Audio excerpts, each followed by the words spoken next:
আজ মকর সংক্রান্তিতে ঠান্ডা পড়েছে বেশ। মাসি কাজে দিয়ে বাড়ি এসে গরম জল নিয়ে দৌড়ে গেল কলে। মাসি স্নান করার পরে দুজনে বসে পড়লাম সাজ পুরাতে। আজ বানাবো পিঠে। আমি আর মাসি বসে পড়েছি পিঠে ভাজতে। পিঠে খেতে দারুণ মজা, তবে পিঠে ভাজা নয় গো সোজা।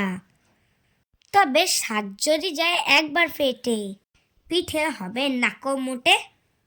আমরা দু সাইডে দুটো সাজ বসিয়ে ভাজছি পিঠে।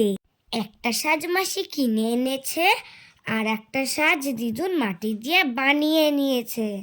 পিঠে ভাজতে ভাজতে আমরা একটু খাওয়া চালু করে দিলাম। পিঠে ভাজা কমপ্লিট। কিছুটা পিঠে দিদুন দুধে রান্না করেছে। পিঠেগুলো খেতে দারুণ হয়েছে। আমরা পিঠে খেতে থাকি, ততক্ষণ তোমরা চ্যানেলটা সাবস্ক্রাইব করে আমার পাশে থাকো।